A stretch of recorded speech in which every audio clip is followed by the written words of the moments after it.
Welcome to the first episode of Through the Shadows, our attempt at a YouTube show about writing. First, I wanted to sort of introduce both of us and go over our background and what brought us to the point where we wanted to do a show podcast on purely on the topic of the mechanical action of writing. So I guess I'll start and then you can say a few words. I studied English literature at the University of Iowa and Western Illinois University, and I also studied music at Kirkwood Community College. And so my graduate work focused on anarchy, Ursula Le Guin, and fantasy generally, as well as some philosophy, particularly the pragmatism of Richard Rorty and the post-secularism of people like Habermas, my professor Everett Hamner, people like that.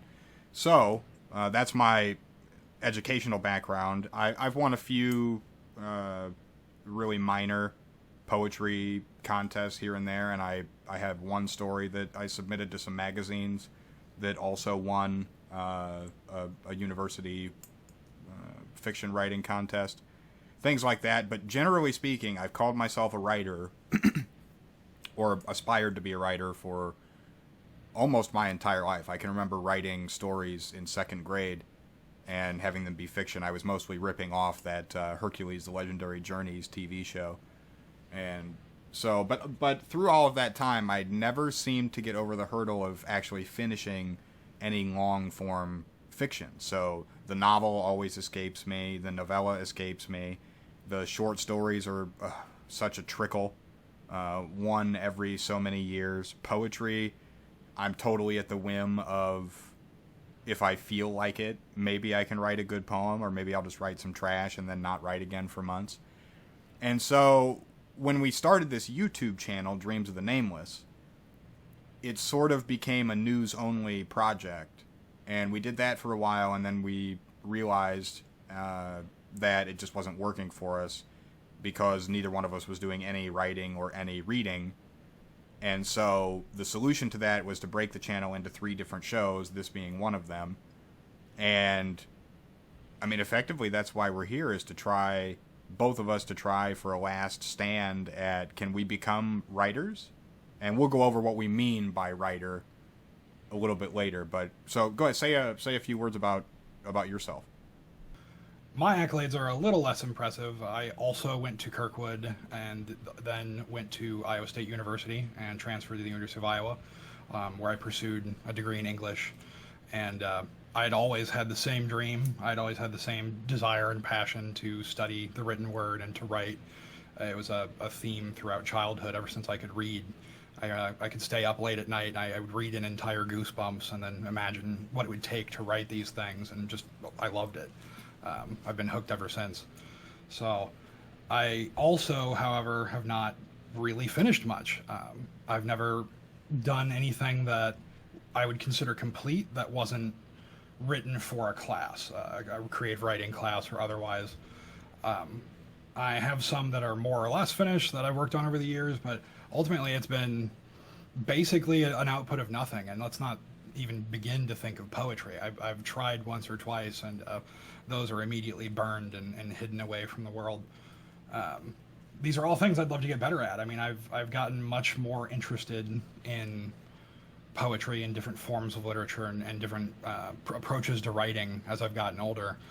So my hope has been that perhaps this time, in our last hurrah, the accountability of having, both you there pushing me to write, as well as having people watching us and following us and possibly commenting and things, I hope that this may add an additional layer of incentive to push me to do the thing finally and finish and follow through. I know we've written things together.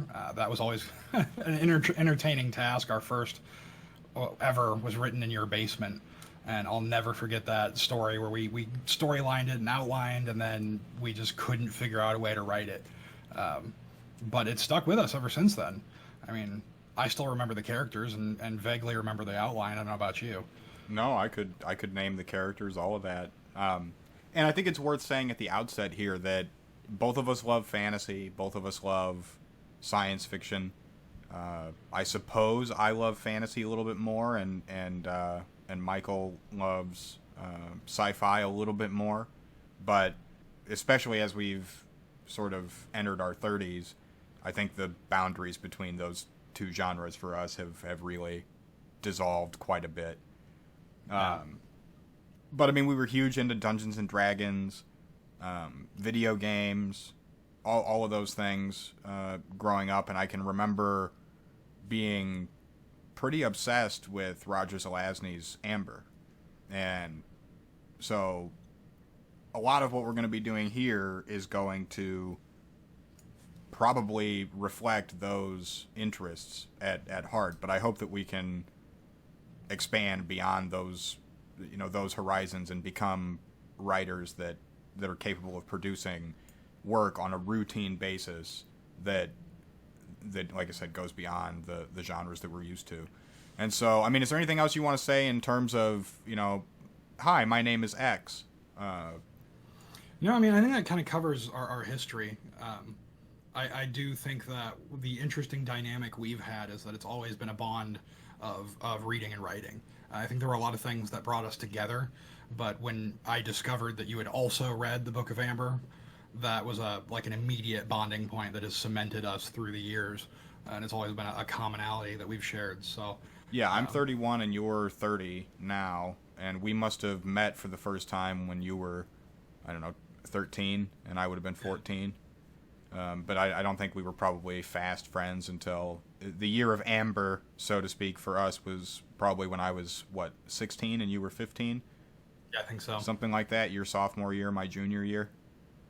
Maybe a little bit before that, but in any event, well over 15, 16 years at this point that we've been actively trying to write. We did, for years, we met once a week for, to varying degrees of success, and we've done everything. We've had assignments, we've tried putting, you have to write this much per day. We've tried meeting in person over the phone. I lived in Pennsylvania and you lived in Iowa, and we did it via Skype and on the phone while that, during that period of our lives. And occasionally on Vent while we played Rift. Yeah. And so there is a big part of this that is, when we say, oh, it's the last hurrah, or when we use that kind of language, it's not because we say that if we don't learn how to write from this project, that therefore we'll never be writers. It's more of an admission that we're at a point in our lives where how many more large-scale projects like this can we begin if we aren't able to sort of get the baseline skill that's required to be called the thing that you want to be. And so this is maybe a last try is not the best description, but certainly this is our last early 30s sort of grasp at our youth, attempt to sort of grab some basic skills that are going to carry us through the rest of our 30s, 40s, 50s, and so on through, hopefully for a career that is, long and rich and full of wonderful writing. And I believe we have it. We've both completed God knows how many academic papers. We've both completed countless aborted short stories and novels and the like. So just by sheer volume of quantity written in a lifetime, we have the basic bare minimum skill set to start such an endeavor. But we've never managed to get much further than meeting occasionally or failing at finishing a story.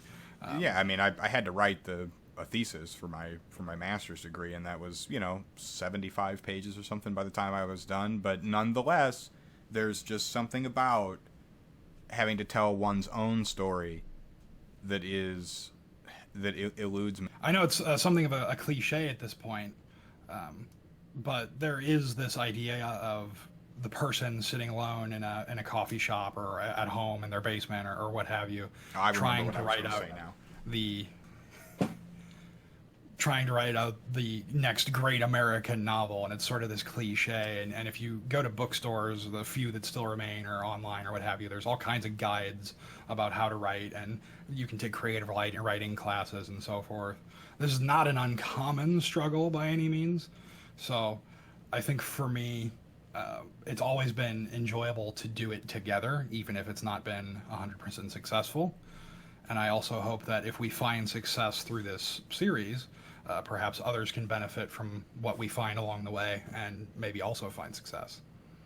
Yeah, you said that better than whatever I was going to say was going to be. So I guess let's move into talking about specifically what is this show, what can you expect from it, all of those things. So let's get into that. I think the first big question we can answer is, who do we think this show is for? And I think people like us who have always wanted to be a writer, but who have failed to produce the corpus of work that sort of is necessary to claim the moniker. I think this show will be, I hope that this show will be interesting for somebody like that, but I think also it might be interesting for anyone who just likes to read fantasy and science fiction, because even though I can't really claim any expertise necessarily in the writing of fantasy, I have studied it a great deal, and I have some very limited expertise in a couple areas of fantasy that might be interesting to some people. And likewise, Michael is pretty well read in science fiction and has the ability to comment on those types of works in a way that I think is productive. And so, even for people who aren't wanting to necessarily write stories, there might be insights that we can offer along the way that might be at least worth, listening to on occasion. And then I think the best thing to do from here is sort of talk about precisely what it is we're doing here. And the idea is we want to start producing short stories at a reasonably fast clip. And my thought was, if we could get a story written every 2 weeks, so 2 of them a month, at the end of the year we'd have, 20, 22 or something a piece. Mm-hmm. Or no, how many weeks are there in a year? 52? So Yeah. we'd have like 26, 27. So that'd be a pretty good stack of writing in comparison to what we've done before. And I would say, in terms of being a student at the undergraduate level, I would say that might be similar to what you would expect to write in terms of, essays and whatever as a full-time student. Something like, 7,500 words every couple weeks. I think do you think that's a fair statement? Yeah, from the little bit of research I've done, that seems to be a good benchmark number. I won't say that it's a standard or an across-the-board generalization, but it seems like a comfortable number that in most cases you're going to either be at the minimum or just under. In a very few instances I've seen, you might be a little over, and then you can always cut out some. But I was meaning to say, like, if, under this method, in a calendar year, you would produce an amount of writing in short story form that I think would be equivalent to the total amount of writing output that you might produce in like a semester or 2 semesters of undergrad school as a part-time to full-time student, which is, I'm not saying that this is going to take the place of getting an education in liberal arts or even in creative writing, but from my perspective as somebody who I have lots of years of experience where I output many pages of writing, but it's all very specifically academic.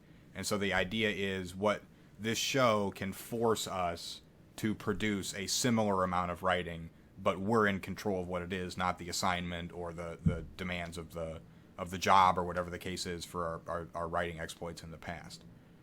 Yeah, I guess I was rambling on about the length because that number seems okay in general, but like frequently throughout my degree track, I would have classes where on a pretty routine basis, you'd be asked to write 5,000 word papers. Um, in addition, that was only one class, so that might be one of several that I might have to do in any given chunk of time for a class. So if this is an equivalent, it may actually even be a little more. But again, I don't think it's going to be too much more that to make it an unattainable task by any Yeah, and I means. mean this may be a totally arbitrary measurement. I was mostly just trying to point out that the main goal is to set us up to where this, I guess it is sort of a quantity over quality type of operation that we're starting here, because I'm not even really that interested to begin with at if the stories are going to be great. It's merely, can we take fun ideas, turn them into actual creative art reliably from week to week to week, so that at the end of the year we can have something of a portfolio of work that, you know, I was trying to liken it unto a, you know, if you collected all your essays from a year of undergrad work or whatever. And so that's essentially what the show is going to be. And so we break that down into, if we want about 7.5 thousand words every 2 weeks, that's what, 3750 per week. And so then, however, I'm not sure how we'll break it down. I think if we did it, you know, 6 days a week, it would be like 550 words. And so that's the idea, is that each of us is going to be responsible for writing that much, so 3,750 words per week, and then we will read each other's work, and we will come on here and tape a show where we discuss both of the stories, and we talk about how we got there, why the scenes are written the way they're written, the thought processes that went into it, whether or not it's good or bad, parts where we stumble, parts that we think are strong. We'll share some quotations with you guys. And hopefully, eventually, if we have people watching, we can interact with the comments section. You guys can tell us, this idea was great, this idea was bad, you guys should do this or that or whatever. We're totally open to having a two-way interaction with the audience, if there ever is one. And so, and then from there, the idea is to collect all this stuff together at the end of a year and package it somehow, and potentially, you know, maybe put it up for sale, or, you know, try and, you know, make a couple pennies from the project. I mean, do you have any real specific goals for the show? Yes, I have some specific goals. I think that one of them is, in the past we have struggled with you can't edit something or revise something if you have nothing. So for me, that word limit, that's a big goal. I really want to try and force that out, because, as I've said, we've never really had much that we've finished or worked on. So I want to have at least a body of work, even if it's garbage, even if it's not quality, that then I can learn the editing process and develop more of those skills of just getting words on paper. So that's, for me, a big goal of it. Otherwise, I like to have this idea that, if nothing else, I hope that someone might follow along. Maybe you'll take one of our prompts and you'll write along 1 week, and you can come back and compare to what we did. And I kind of like this idea of maybe developing something of a community of writers, or at least having a few people who are like-minded that are interacting with our ideas and interacting with this process. So Yeah, I love the idea. You know, something that you and I have kicked around since we were kids was the idea of owning a bookstore.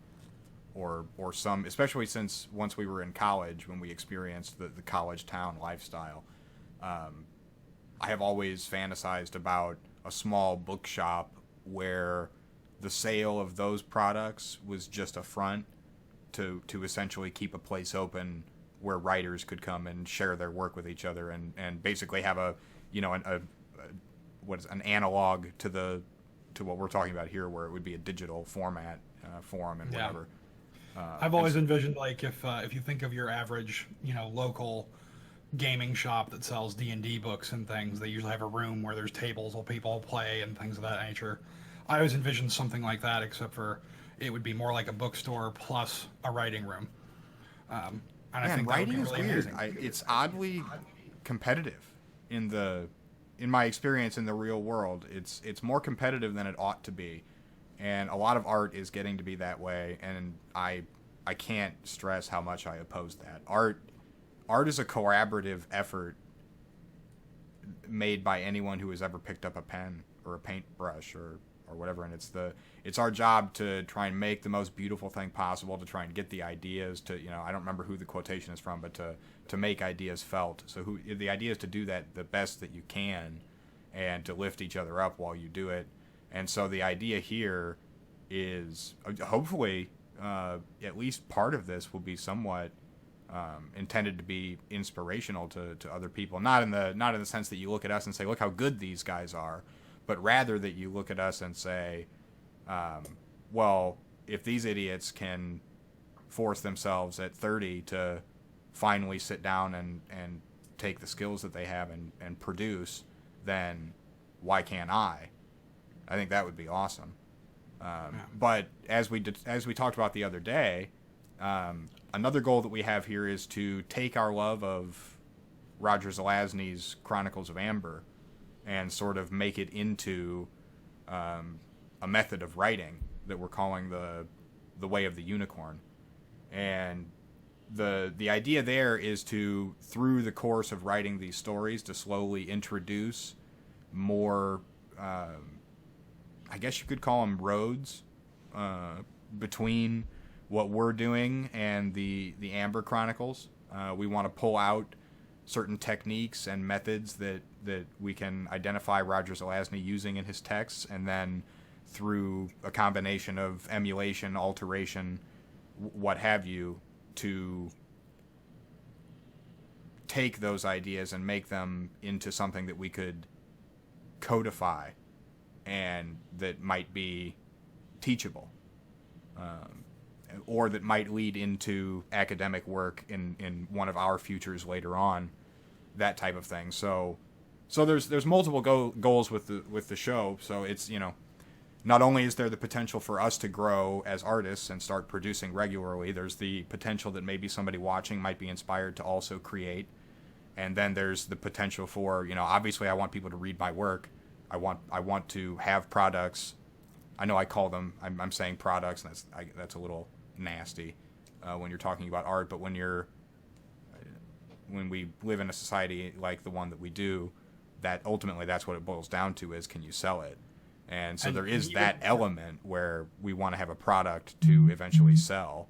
And then there's that final goal of trying to make something, some kind of a writing system out of Zelazny. I think those are more or less the mission goals of what we're doing here. Yeah. And even if the only currency we ever receive is the warm, comforting feeling of knowing that we did it, I think that is a product well made. So yeah, I'm excited. Yeah, this is, out of everything that we've done so far on the internet, I think I'm most excited for this. And so with that, let's, we're going to take a break here. We'll probably cut that out. So you'll just, if you're watching this as a video, it'll just jump to the next part. But we're going to take a little break here, and then we're going to come back and we'll talk about exactly what we're going to do between now and next week. We have some prompts that we're going to go over, and we have a little method that we're going to sketch out here for what we're going to write for next week. All right. I have 3 prompts in front of me, and I know you have 3 prompts. These are just ideas that, I don't know how you came up with yours. I know for me, I just kind of sat and thought about science fiction generally, and I didn't want to be hyper specific, but I also didn't want to be too general.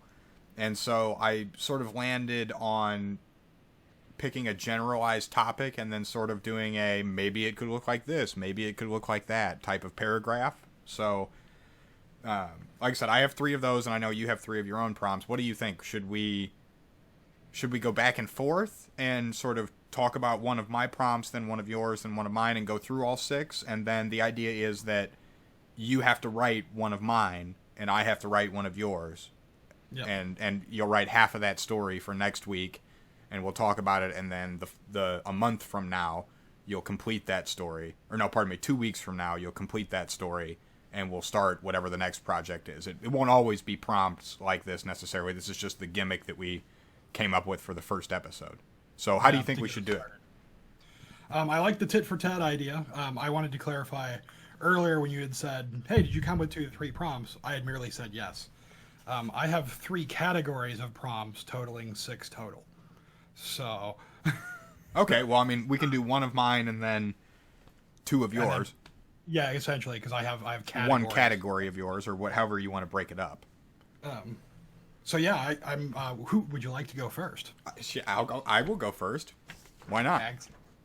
Okay, so, and the other thing is, I wanted to make them. Cheesy is not the right word, but I wanted to stick to pretty general, accepted norms of the genres for the basic idea, so that you could either fall back on the crutch for the first story of just writing a really formulaic piece that anybody would be able to read and know what's happening, or you could be creative and try and bend the rules a little bit if you were adventurous. I wanted to give you the option, but not force you into it. So I'm not going to be hyper specific on what's required. My first idea was... I should say we approached this completely differently. Because awesome. For me, like, I know that your bread and butter is like traditional epic fantasy. Yeah. So my thought, the whole reason I came up with like the genre of prompt was I was thinking, let's do something fun that you haven't maybe done before. That way you're not perhaps so tied to it. Oh, fantastic! So I'm coddling you, and you're just trying to fuck me up. No, I was trying to unleash you. I was trying to unleash me. I like that. I like that. Inflate my ego. Then you won't be so necessarily tied to standard tropes. Although I think they're open enough ideas that you could be. Okay. I think that could be fun. Well, I'm fine with the approaches, and in full disclosure, whichever 2 of these you don't pick, I might just write them. Well, let me get it out there. My first idea was an assassin or mercenary group. That's the basic idea. And so I'm thinking some kind of an homage to like the classic small ship and crew story. Think that book we read, Dark Run. Yep. Or, obviously Star Trek, Andromeda. Those aren't really small ships necessarily, but the type of thing where like the focus is on this is the crew of the ship and the story of that of the crew and ship. In this case, I was imagining a crew that maybe they carry out killings of like corporate elites or some other kind of intergalactic market that's oppressing the galaxy or whatever. You could be liberal with how that plays out. Maybe the ship is good guys, like maybe they're killing bad guys, or maybe not. Maybe they're bad guys. Maybe their ship is a piece of shit, or maybe it's super cool and has all kinds of advanced gadgets. Yeah, so basically, and then if from an intellectual or pardon me, an ideological standpoint, I guess the main topic that I was thinking of was corporatism. So you could address that or not address it to whatever degree. I guess that's why I was thinking maybe they were being hired to kill or fight corporate interests.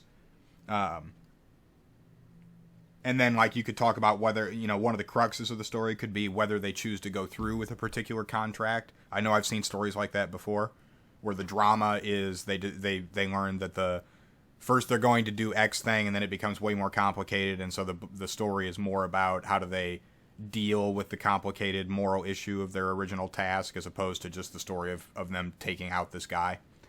Yeah, so that's all I'll say on that one. That's the basic idea, and so you can respond, or if we just want to leave it hanging and then you go on to describe yours. Well, I was just gonna say my first thought was maybe a corporate assassin who decides he's had enough of it and turns against his taskmasters, or a crew of such, and they've turned against the corporations that initially, fed them, bite the hand that fed them, more or less. So I think that could be kind of interesting. There's a few stories that come to mind that I've read. There's a few, standards in there that I think, like you mentioned, it sort of smacks of like Dark Run, Firefly. Firefly was the one that I was trying to think of when I was writing that paragraph. Yeah, so there's definitely some background there where like that's not an uncommon theme to work with. So yeah, I'm digging that. I could totally see like a a group of 5 or 6 crew members. You could have it be a big ship and there's just the bridge crew of 5 people that you're telling the story, or it could be a small ship that just only has 5 or 10 people or whatever. But I could see you naming them. Or the other thing that comes to mind is Spinward Fringe. Yep. That we just read that a while back. I could totally see coming up with some fun names for the crew people, and they could come from all different. They could all be sort of corporate turncoats from all kinds of different industries. I also thought of like William Gibson, and that in his Neuromancer, very famous early, not early I should say, but it was early 90s, late 80s, I can't remember. Yeah, that starts with this main character who essentially gets blackmailed into doing a corporate dirty work, and then they actually end up throwing over the corporate. So I totally could think of, lots of different situations where maybe there's some turncoats, or maybe it starts with one individual and then he assembles his team, sort of like brings together the fellowship, as it were. And then they're this ragtag group that goes forth and does the dirty deeds. There's a lot of ways it could come together. There's a lot of directions it could go, but the base of it I really like. Just that building block of like, as you put it, assassin / mercenary against and or for. Yeah, because remember, for me that's a really big distinction, because it can totally be this super secretive. I don't know. I read Animorphs when I was a kid. I'm thinking of like the Blade ships, which were they were, I think they could cloak, and they were black, and they were shaped like a weapon, and if by the time you saw them you were dead type ship. It could be that type of cloak and dagger operation, or it could be this big ship that is, closer to the Spinward Fringe idea, where it's not that they're trying to kill any specific person. They're not assassins. They're traditional mercenaries. So it could be about how they hire themselves out to different corporations, and then maybe, I would, of course, probably want to take it into an environmentalism route or something like that, where like they get embroiled in fighting corporatists off of some forest world or something like that. But you could write 2 very different stories with vastly different casts of characters, depending on whether you choose to go the assassin route or the mercenary group route. Yeah. Yep, definitely. So yeah, I'm liking that. There's definitely some ideas there. I like your ecological connection there, because immediately I'm starting to think about Ben Bova did a great series of books called the Rock Rats, all about asteroid mining and this and that. So I'm thinking like they could be a mercenary group that's been hired to, say, protect the asteroids, because this is a more friendly resource, but part of that protection includes stopping people from mining planets or places where people live and things of that nature. So yeah, immediately just like fires are lit. I can totally see lots of stories. Cool. Yeah. Well, that's exactly what we were hoping was going to happen here. Exactly. So let's not let it cool off. Let's just move right into, I figure let's go to yours next, and then when we're done with all of the prompts, then we can come back and talk about which ones we like the most, and go a little bit further and make a selection and all of that good stuff. So hit me with your first category or prompt or whatever. So this one I called alternative time period.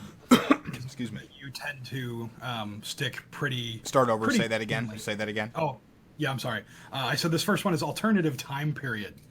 In the fantasy you've written in the past, a lot of times you stick towards the more traditional, like, medieval era type thing. And especially given that this idea originally came out of the idea of the Great Book of Amber. He does a really good job of mixing some of that medieval fantasy with modern day adventure and so on. So for me, the first idea that came out of that was, and you'll like this one because I kind of saw something similar on Facebook that I shared to you. A modern urban fantasy in which a newly licensed warrior librarian is assigned his first task, traveling around town collecting overdue books and fees. Is that you came up with that? Yeah, like I said, there was one. It was a Facebook meme that it was a kid saying, parents said, "Oh, what do you want to be when you grow up?" And he says, "A librarian, also a warrior." You know. That's right. The late fee is death. Yeah, exactly. Um, And I started thinking about that. I was like, okay, that could actually be a really entertaining story. Because now tell me the story of that kid who becomes the warrior librarian. Unfortunately, I'm pretty sure that's probably the one I'm going to select. Just thought it right might off the be. bat. Because not only have, we are like every other writer, I'm sure, and that I have my list of like 5 or 10 of my super special stories that I think are better than anybody else's stories, and I'm saving them for when I'm big and famous and they're going to be my masterworks. And you know that in that framework that I've already written about librarians and that I venerate them in my work generally. I had thought that might be the exact reason you wouldn't pick it.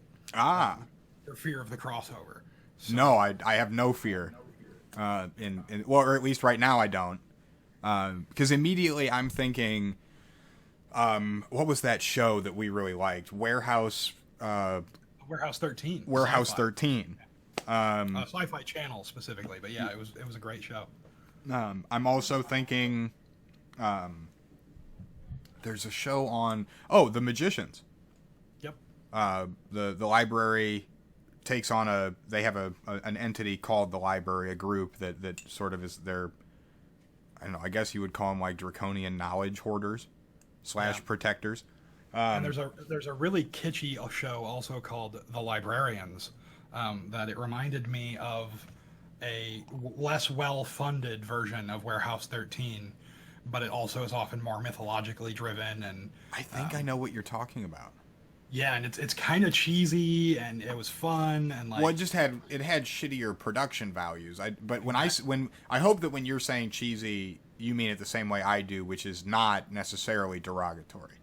no, it was Because I like a little bit of cheese with my wine. You know what I'm saying? yeah. Okay, but here's what I'm thinking.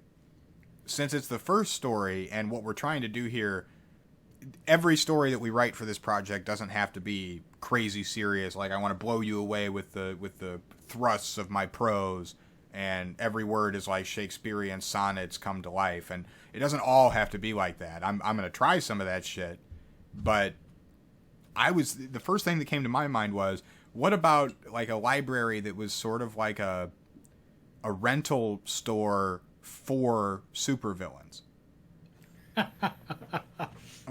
Okay. So just all kinds of doomsday devices and armies and whatever. And then what about the librarian that has to deal with when one of these things doesn't get returned? Or that sounds really stupid and wacky, and I could have fun with it and do like a sort of comedy spoof / fantasy thing. Yep. Or of course I could go the route of just like channeling my inner Corwin and just come up with a really cool badass like librarian warrior / Aragorn style king of the book slayers. Who, and for me, I was thinking like Dresden meets Warehouse 13, or something. Yeah, like basically a warrior wizard guy who is tasked with collecting the late fees. Yeah.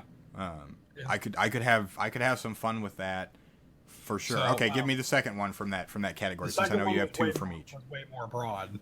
I just had simply say an alternate history fantasy set in or after the Renaissance period. For example, an idea I'd had is Da Vinci is both a renowned artist and inventor, but also a wizard of middling power who uses it in ingenious and new revolutionary magics, and you are his apprentice. Or something to that I like effect. that. I love that you did the choose your own adventure. choose your own adventure style with your prompts. That's totally. There's no way I can say it without it being the corny. Like that's so you to have done it that way. So thinking about post Renaissance, that leaves either of the world wars are up for grabs, or the American Revolution, which is the one that comes to mind. Or if I want to get really ideological, the Civil War is available. That could be quite topical as well. But what was the prompt itself? Basically, just the broad idea was alternate history fantasy set after the Renaissance or in. But my idea was like, for example, Da Vinci is the artist inventor that we know, but he was also a middling power magician who uses the magic in ingenious ways. And you are his apprentice. Yeah, I mean, that could be fun. I could just sort of make up this guy who I could argue would go on to invent tons of really interesting things. And maybe he's with Da Vinci to try and learn the art, the inventing, or maybe he's there to try and learn the magic. Either one of those could be cool. All right. Well, so like I said, that one was... I'm leaning towards the first one of the two ideas that you gave so far. I like that one the best. All right, so let's move on to my second one. I titled this one Robotics/AI Weapons Factory Employee. And I said, so tell the story of a person who works in security for a weapons manufacturing firm on the verge of completing a long-anticipated but controversial AI upgrade that many say verges too close to singularity. Maybe it is singularity, maybe not. Up to you. Maybe other groups, good or bad, competitors, vigilantes, maybe they try and steal the designs or commit terrorist attacks on the facility. Obviously, the protagonist is embroiled in all these issues. What does that person think of it? Maybe they get into a situation where they have to use some of the weapons or some of the stuff that they're manufacturing and experience the effects of the supercharged AI. And then maybe it changes their perspective or whatever. So, discuss. I immediately, I'm loving it. I'm loving it. Well, I mean, my first They are not our sponsor. We are not sponsored by McDonald's. No, definitely not. Although we could be. Yeah, call us. So yeah, my first thought was Isaac Asimov, because obviously he did the whole robot thing and the rules of robotics, and so forth. Specifically, he even invented words like, when we talk about Data in Star Trek having a positronic brain, he invented the idea of positronic brain. Like, that was Isaac Asimov. So immediately, I'm thinking there's that connection. Also, we get later into Heinlein. There's the moon is a harsh mistress. Heinlein? Is that what you said?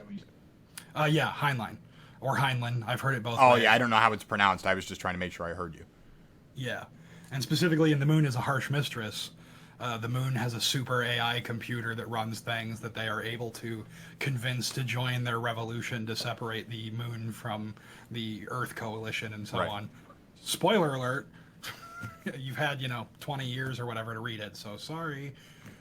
So yeah, there's already a whole tradition there that I'm just I could squeak, because there's tons of fun ways you could play off of those ideas that are already in those stories. Or I know we've talked about how fantasy a lot of times is having to deal with Tolkien in some way. A story like this, you can't really write it without either going along with Asimov or going against him. And so it would be interesting to try and find where I would fall in that. So yeah, immediately my thought was some sort of factory worker that meets the AI and, either, as you said, plots some sort of terrorism with the AI or against it. Oh, yeah. I guess I had thought that it would be somebody like a highly skilled employee, but now I'm thinking you could also do like a Goodwill Hunting where it's like it's the janitor or something. Yeah. I mean, I guess immediately I would have it be a situation where the guy's sweeping the floor or whatever, and maybe he either hears crying or like a piece of paper floats towards him and it says "Help me" or some other such. Yeah, you could totally go that route with it. And of course, you could also take it the 2001: Space Odyssey route, where it's a malevolent AI that is maybe not so obviously so, and it just so happens that someone clues into it, and then the story becomes about the conflict between this person and this AI. Yeah, for sure. Yeah, maybe I was thinking, again, I don't know why I default to security guard or janitor or somebody like that at night. who has befriended this AI, and as they're discussing, he discovers this thing, and so the whole story could be about him battling his way out of this factory as the AI takes control and starts trying to kill him so the secret doesn't get out or something. Interesting. Yeah. And, mind you also, it doesn't have to be an AI thing. It could be nanotechnology that is super destructive, or... Do you remember in the Judge Dredd movie, the ABC robots? No. From forever ago. Oh yeah, I loved that movie when I was a kid. Great sci-fi with Sylvester Stallone, kind of campy, and there's this huge robot, and it's just like a battle bot that has essentially a sort of AI, but I mean it's dumb. Like it's programmed specifically just for combat and following commands.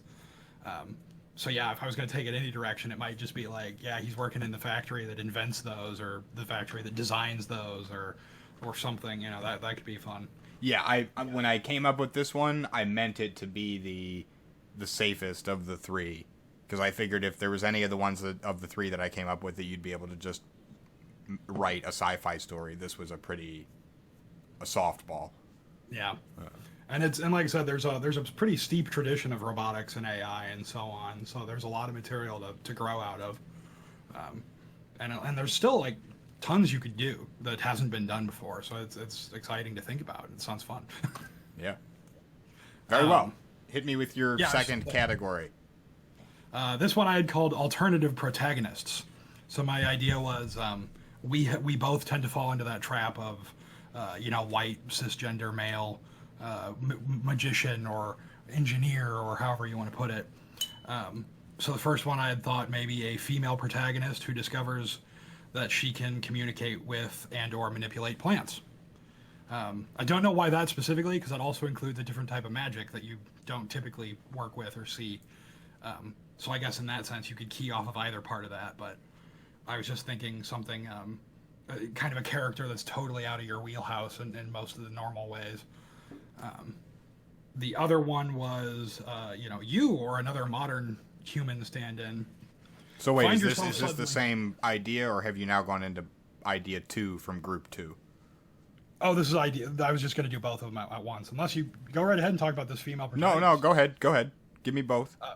Yeah, the second one was, you or perhaps another modern human find yourself suddenly in the midst of a glowing circle, surrounded by dark figures in robes, all of whom are chanting obscure words. One of them steps forward and begins speaking to you, and quickly you realize that they have summoned you and believe you to be a powerful supernatural being. But I'm not. No. And so that the whole story I was thinking could be it's turning that fantasy on its head, where now you're trying to pose, into this fantasy world and trying to not get killed because they realize, oh, you're not a supernatural being at all, or perhaps you can teach them math or something. I don't know. There's a lot of fun ways you can take that. I mean, I know there is a tradition of, I don't know if it's in fantasy or sci-fi, but maybe it's in fairy tales. The tradition of they're trying to summon the ancient hero type archetype creature person character, and they end up getting a buffoon. I know I've seen lots of stories like that. And so I could totally envision sort of just playing out my own fantasy of, I get teleported into a fantasy world, except in my fantasies I would actually be the wizard.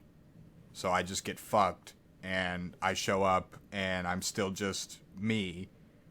And you could either do it where they're summoning you to be a villain, or they're summoning you to try and save the world. And in either case, I would be inept. Yeah. Except that I've read tons of fantasy.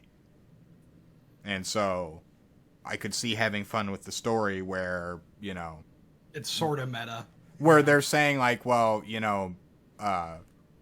Lord Bibbidi Boobidi Bop, why don't you just destroy the town with your amazing fire sorcery? And I would say, well, no, first tell me, is there a magical wood near here? Is there... You don't by chance have, like, an endless waterfall in the near vicinity that I could go check out? And what's funny is I didn't think about it until you mentioned it. Galaxy Quest is this type of story. Yeah, exactly. So yeah, it could just be a fun story, but more my thought was it was a type of protagonist that I don't think you've really ever engaged with in the sense Well, of being no, the writer. and my thought is, on a more serious note, if I was, obviously I could easily write this into a comedy, but if I was going to try and take a more serious note, I would say, if this actually happened to me, let's say I was summoned somewhere, and for these purposes, let's say that miraculously it's not bad guys or good guys. Let's just not worry about that. My actual goal would be, I don't have any magic or powers or anything right now, but maybe I could fucking get some.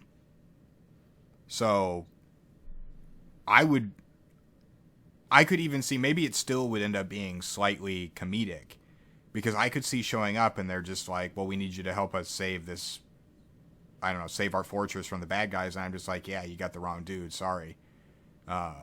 But direct me to the nearest, like, wizard house. I'm out. Yeah. Anyway, yeah, I could have lots of fun with that idea. Yeah. And remind me, what was the first one? Oh, it was the A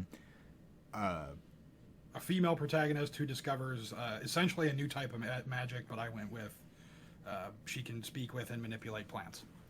yeah, I mean, that's basically druidic magic, and I've explored that actually kind of extensively in my When you say shit writing. druidic, then I was like, oh yeah, I guess it is. I was more just thinking, in the same sense where Harry Potter discovers he can talk to a snake, or more like I guess I went way more simpleton with it, where I was just thinking like it could just be a fun story to tell of this girl who discovers she can talk to plants.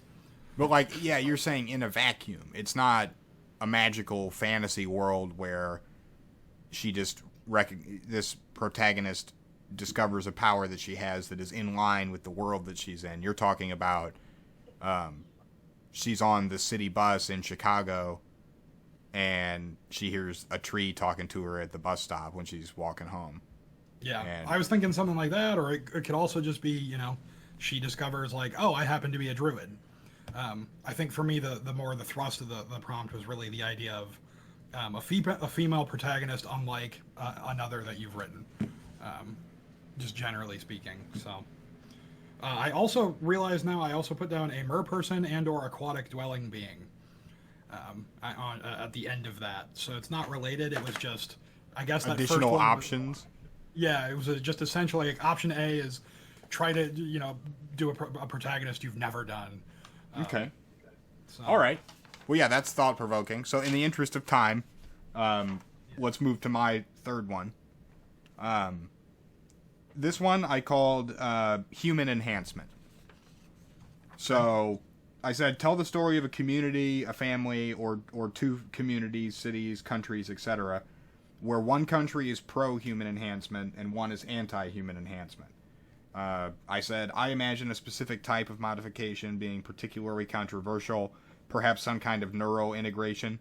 So people could claim it takes away your freedom, or it makes you non-human, or maybe the anti-enhancement people persecute or kill people with this particular type of enhancement, or refuse to give them jobs or whatever.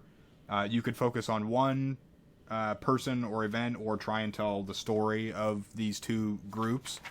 At the most basic level, I guess, if I was to give you an idea, if I was going to write it, I would maybe think of, maybe it's some kind of a cognitive enhancer that is allowing advancements in medicine and whatever, but that huge groups of people oppose purely on, religious or other,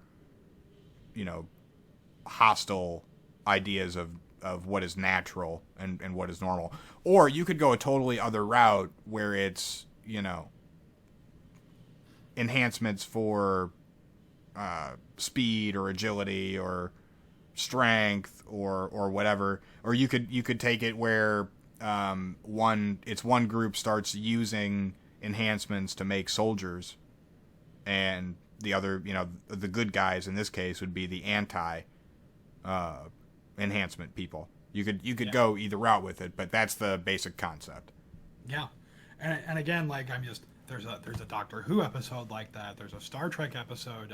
In fact, there's a Star Trek Voyager episode where the navigator guy, whose name I can't remember, starts to mutate into an advanced being after crossing the warp 10 threshold, and there's some short stories that are kind of the thing. So yeah, I'm totally my first thought, honestly, when we were talking about like modifications and so on, so I was thinking about it could just be a society that they've accepted cybernetics as part of the human future, and then there's a neighboring puritanical society that feels like it's against a religious tenet or something, and how it's an evil corruption of the human being, and just on that alone, there's a lot of ways you could take that.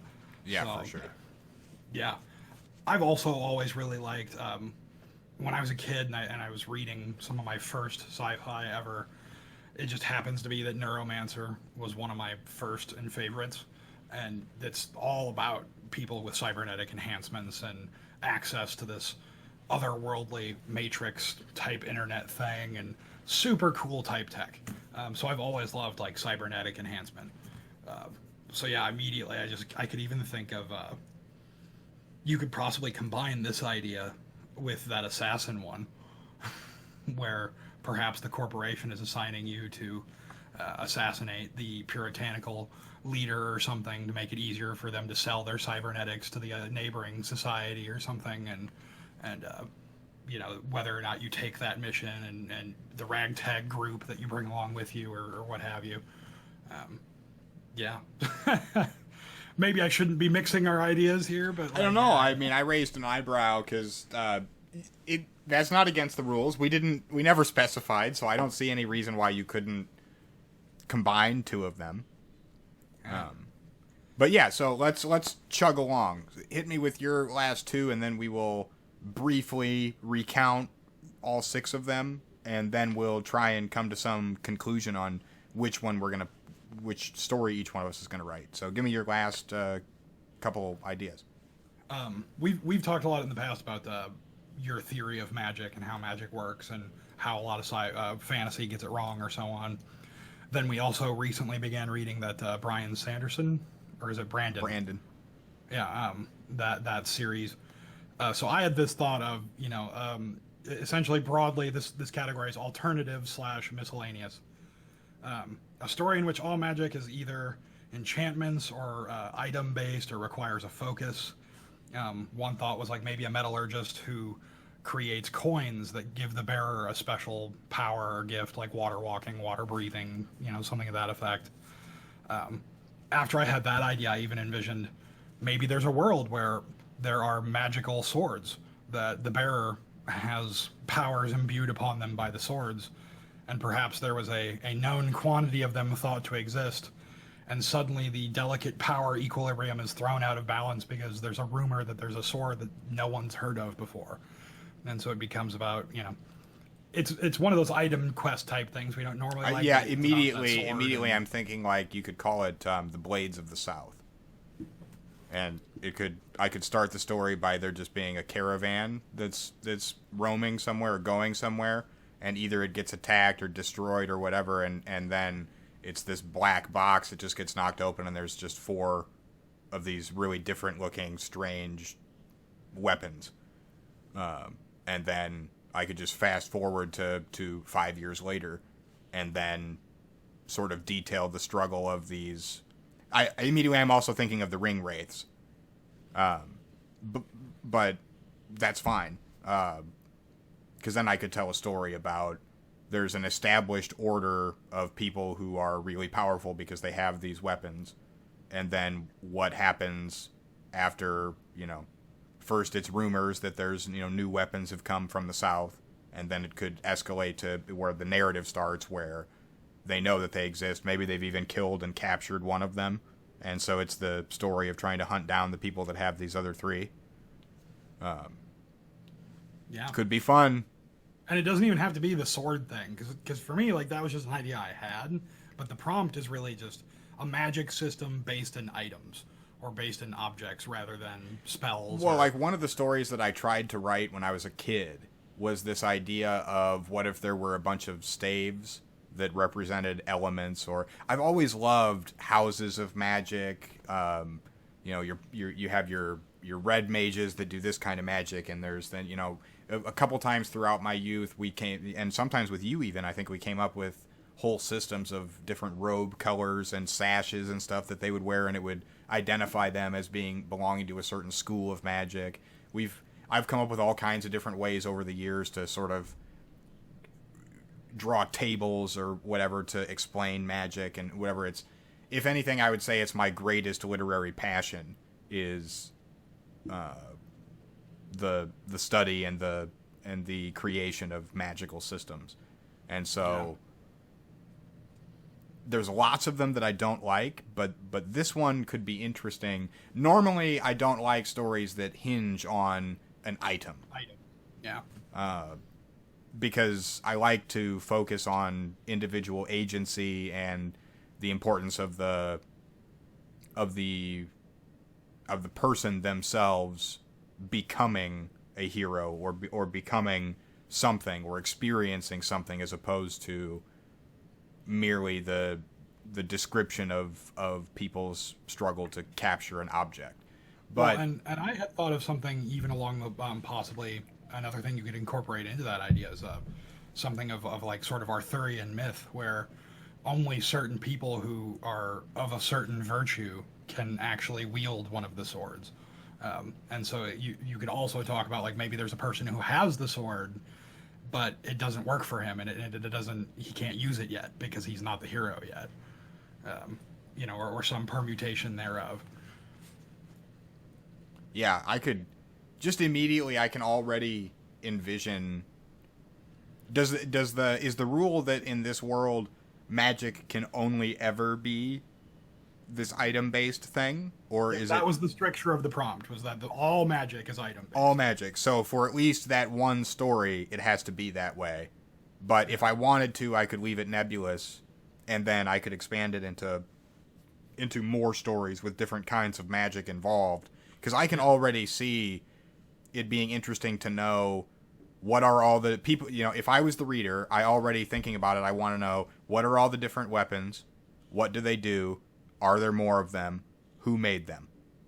And I was even willing to go so broad as, an individual might possess magic, but the only way they can express that is by imbuing it into an object that then is the magical item.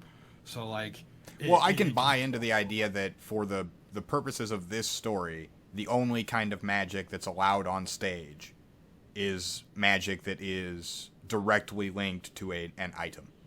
Yep. That's the fun time rule. But my point is that if, for my purposes as we expand, I might want to relax that rule in future stories in the same world because I'm intrigued by the idea. So what's your second? What's the second idea from your final group? The second half of this one was just way more broad, and I think it came from the fact I was playing Assassin's Creed Black Flag. I'm sure it exists, but I've never read one. I want like a pirate fantasy or like an ocean-based fantasy where the whole story just takes place on the ocean or at sea or on a boat, of something to that vein. So give me a watery fantasy. Okay. Does that spark any ideas for you? No, I mean, we've talked over the years. I hesitate because I don't even know if I want to say anything, but one of my special stories has always been the idea of trying to write some kind of fantasy Star Trek thing, where I combine the science fiction element of the ship and the boldly going to different planets and take that into a fantasy realm.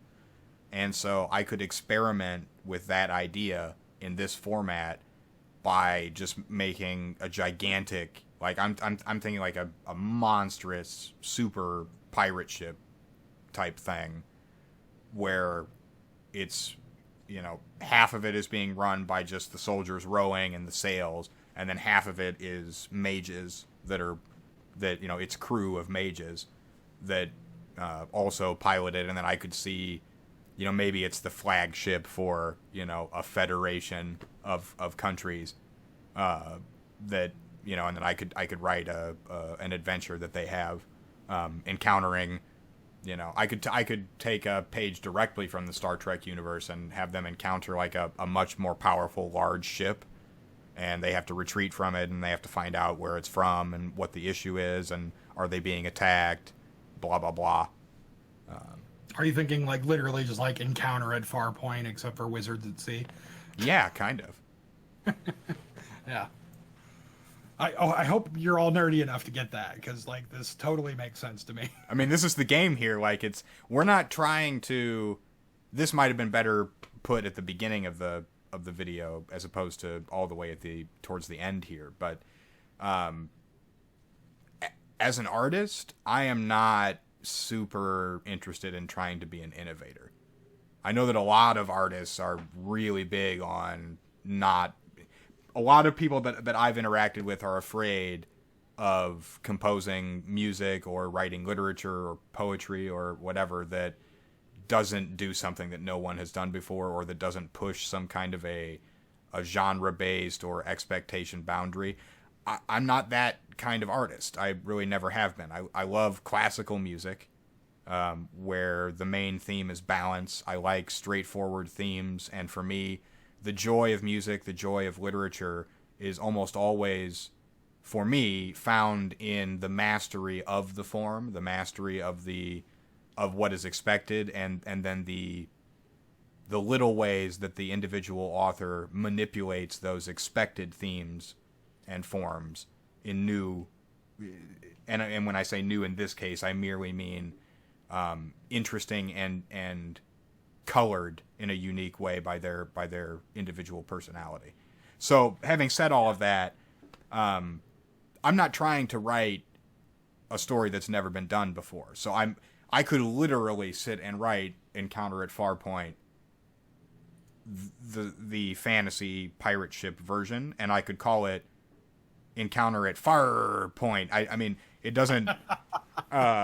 I mean, that settles it for me. You're locked. That's the story. It has to be that Encounter at Farpoint. Yeah, I mean, I do remember a time where we spent an unfortunate amount of time worrying about how derivative our writing was going to be. And yeah, this is going to be some derivative shit. Yeah, like how many stories did we write that we just tossed in the garbage because we're like, oh crap, this is just Lord of the Rings again. Yeah, I was so afraid, and to some degree I continue to be afraid that people will read my work and just say, oh, well, I liked it better when somebody else wrote it. But the reality is, I liked those stories. Just like I don't tire of reading fantasy that is derivative of Tolkien if it's good.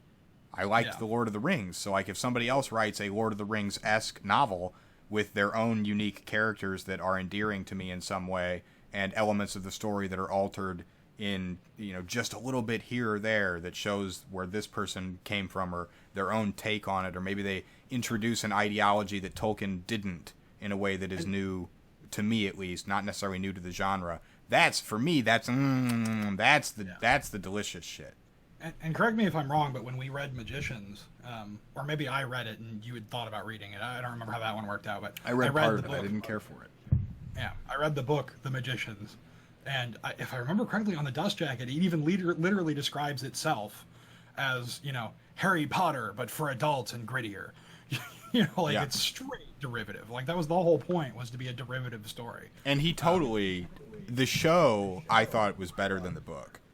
And the show is they really take that concept, and it's exactly that. It's Harry Potter, but for young adults, maybe, like slightly like older than you would need to be for like the first couple Harry Potter novels. Certainly there are, it's TV, so there are sexual themes and all of that type of stuff that is not expressed in the Harry Potter universe. But anyway, where were we? I derailed myself with that comparison. Yeah, we both got derailed. Basically, we were just talking about how when I had mentioned Encounter at a Farpoint, the fear of derivative. Yes, Farpoint. That's where we were. So I think now we should probably pick one. I mean, ultimately, like that's where this was all headed. Yeah, so I'll throw you on the spot. I shared my idea first, so I'll make you select first. There's the assassin or mercenary group idea. There's the robotics AI weapon factory employee, or there is the human enhancement. Yeah. So which one of those sounds to what are you leaning towards? The one that's just most viscerally entertaining right off the bat for whatever reason. It's one of the last two, and I think the cybernetics one, while I love those type of stories, I think it presents some challenges. So I think I'd have to pick the robotics / AI weapons factory. Okay, I think that's the one for me. Cool. How about you? Are you going to go with the warrior librarian or list them for me like super briefly so that I don't want to forget that one of them existed because I think there was only one of them that didn't really interest me.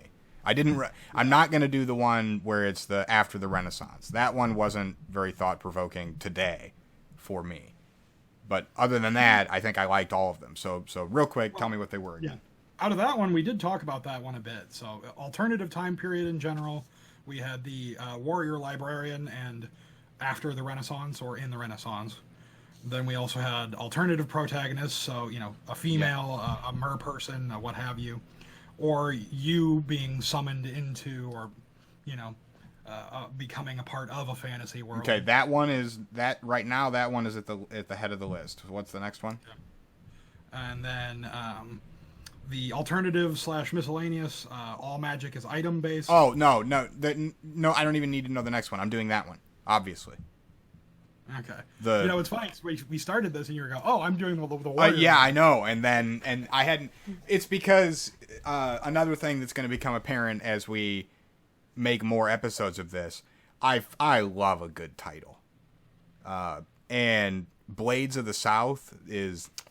I like it. It makes other ideas pop out. I love the idea of we're reading. I can't say. I can't say. We have other projects and we're reading books, but I can't talk about them yet. So we are reading. We're reading a book where there's a certain type of cultural influence that we haven't encountered before in our readings of fantasy, and I can imagine such a setting where this idea would be really cool. Oh, that would be cool. And I'm imagining there could be all of these temples where they do a specific type of training and magic, and the masters of the temples all bear one of these blades. And then from the south comes this shipment of new weapons with new strange powers. And that's the story. That's the story, right? That's the story. I think so. Well, yeah. I mean, I like that. That's how I'm choosing which one to go with, because that's the prompt that when you told it to me, basically the whole world spawned out of nothing, and now I already feel invested in the idea, because like I said, I want to know how many are there, what do they do, who's got them, how do they get them, who made them. That's cool. I want to know that. I'm just saying you gotta at least give me a dragon samurai with one of these master swords or something. Now that's what I want to see. Yeah, for sure. I could say more, but I won't. I think that's the whole thing. This is the teaser, so to speak. Is if you are at all interested in a guy who's 31 that has a master's in literature, writing a story about cool weapons that have special powers, and then new weapons come and fuck up the whole system from the South, which I'm just using the South in this sense to mean like not from the Empire or from the whatever civilization I create. If that sounds like a cool story, maybe you'll like our show, because I'm going to write half of that story for next week and see what I can come up with. Yeah. And which one did you pick? Oh yeah, you're doing the robotics. So do you have like a basic? Have you already decided what do what I just did basically? Do you have a framework? So my visceral reaction is I like the idea of not necessarily a character who's like a highly educated employee or something. Like I'm thinking janitor, security guard, office employee, something who works in the factory and in one way or another ends up alone, either with the robotics that are being created or the AI. I'm not sure where I'm going to want to go with that just yet, but I think there could be a lot of fun coming out of that, where it could just be, sort of an escape story where, like, oh, the factory's come to life and it's trying to kill me. How do I get out? Or it could be this relationship between the person and the AI and how they realize that they hate each other or something like. But I like that dynamic of the lone employee alone in the factory at night, and something happens. Night like, at the museum. Yeah, and so I like just that premise alone. Yeah. So I'm already thinking, plus there's all this historical relationship with the Gothic in sci-fi. It came out of the genuine, like, Gothic capital G writing. There's an argument to be made. I think Brian Aldiss had said it. But anyway, I can totally see how you could turn this into side of a sort of like a Tales from the Crypt kind of thing. Oh, definitely. Definitely. So, yeah, it's the starting point for me is, a person finds themselves alone after hours in the robotics/AI factory. So I love it. So yeah. I'm going to take the last word here. In closing, tune in next week for, a discussion of our two feature stories. Then in the first, discover an ancient and mystical world where weapons of unimaginable power are held by dictators and masters of various crafts. What happens when new and mysterious weapons with strange powers are encountered for the first time? What ways will the power scheme be disrupted? Who will wield these new weapons? And then in our second story, at nighttime, when a security guard or a plumber or a mop jockey of some description is all alone, he encounters the newest form of AI, robotics, and weaponry being designed at the world's premier factory. And how does he interact with this new technology, and what hijinks and horrors ensue? So if any of that sounds interesting to you, hit the like button down there and subscribe. Leave us a comment. Tell us any ideas that you have. What could we add to either of those stories that would make them more cool? Or do you have any scenes that we might include? Or we're open to any kind of feedback. So hit the subscribe button and join us next week when we will see what we come up with.